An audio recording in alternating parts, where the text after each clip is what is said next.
Olá, eu sou Nilza Espriáfico, sou professora do Departamento de Biologia Celular e Molecular da Faculdade de Medicina de Ribeirão Preto, da USP, e sou responsável pelo Laboratório de Biologia Celular e Molecular do Câncer. É um prazer dirigir-me a vocês, jovens estudantes interessados nas ciências da vida. Contarei aqui resumidamente algumas das contribuições científicas e perguntas originadas das pesquisas realizadas em nosso laboratório.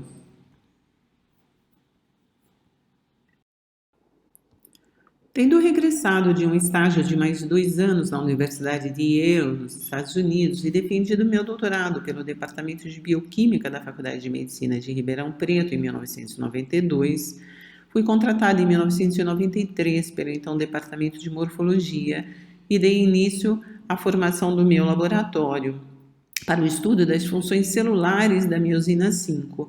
Essa proteína foi descoberta no Brasil pelo professor Roy Larson como uma proteína enriquecida em cérebro, ligante de calmodulina e fosforilada pela quinase dependente de calmodulina.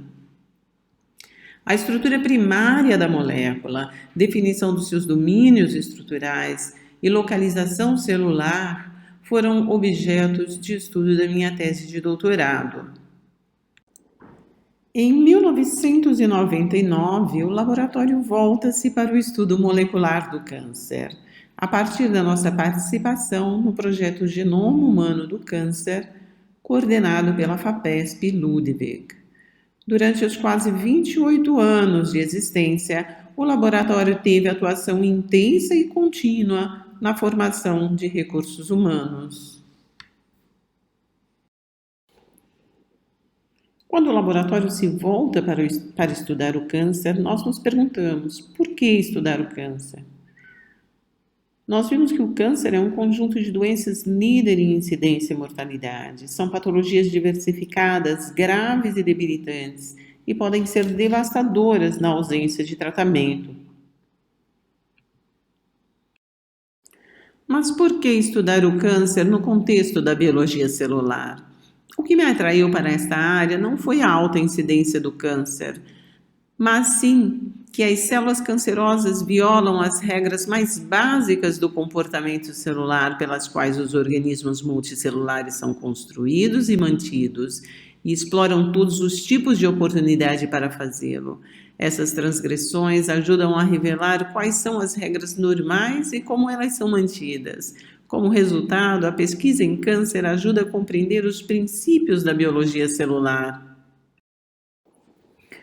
Entre os dados recentes do nosso grupo, eu gostaria de salientar os dados obtidos por Jaqueline de Souza Araújo, que é estudante do nosso programa e está em reta final para a defesa de tese. Os dados me convenceram que a miosina 5A tem um papel relevante na homeostase mitocondrial e, de alguma forma, é importante para manter a capacidade respiratória máxima das células. As mitocôndrias são organelas dinâmicas nas células. Elas passam por ciclos de fusão, fissão e renovação por mitofagia. Essas funções são necessárias para manter a integridade das mitocôndrias e elas podem ser reprogramadas e reguladas de acordo com as demandas celulares. Células proliferativas, tumorais, tronco, inflamatórias, tendem a aumentar a fissão. Células diferenciadas, não proliferativas, tendem à fusão. A via de Ras, RAF, MAPkinase, via central de resposta a mitógenos e oncogênese, fosforila e ativa a enzima de fissão DRP1.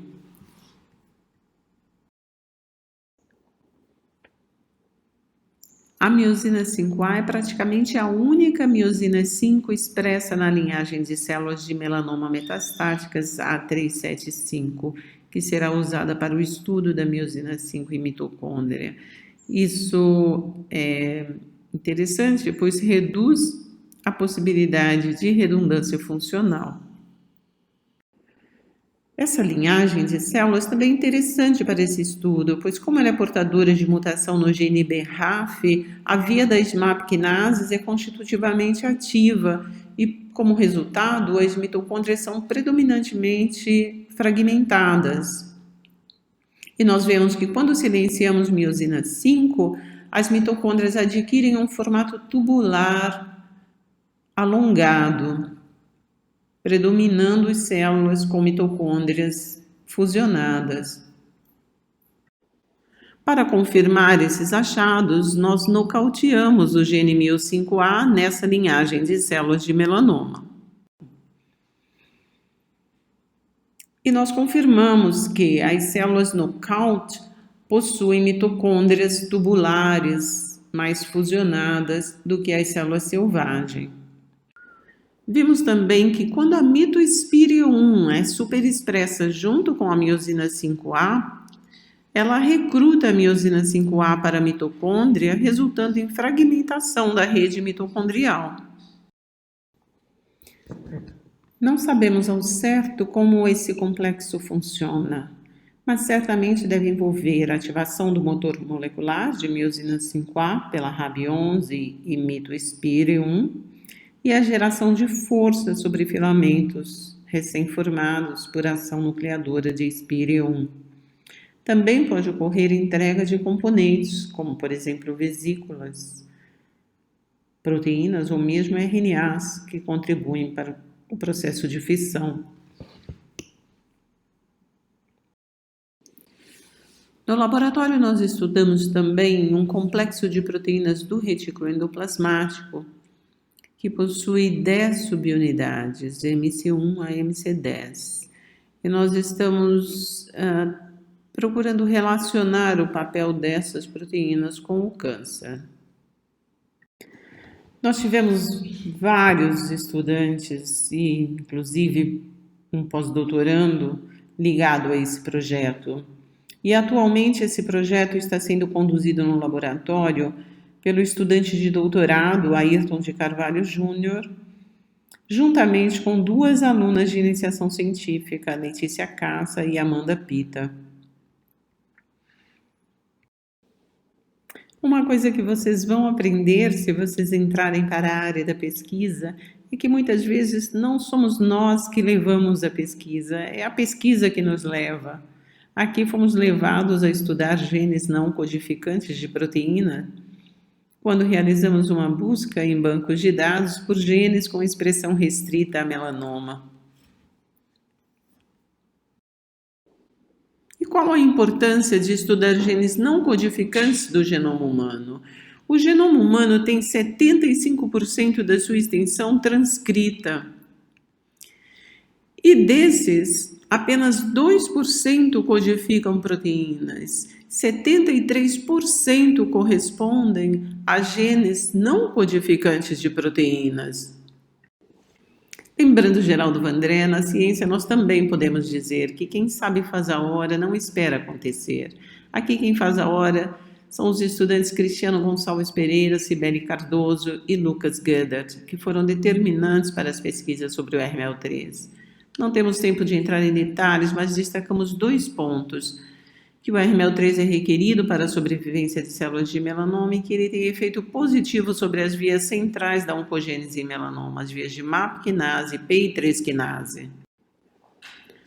Neste trabalho, além de observar que o RMEL3 aumenta o crescimento de tumores em animais, nós mostramos que ele é capaz de proteger células não tumorais que normalmente não expressam esse RNA da parada de proliferação e morte quando elas são privadas de fatores de sobrevivência e mitógenos do soro fetal no meio de cultura. Demonstramos ainda que o gene RMEL3 carrega mutações em tumores de melanoma e as mutações são da assinatura mutacional típica da exposição à luz solar, luz ultravioleta.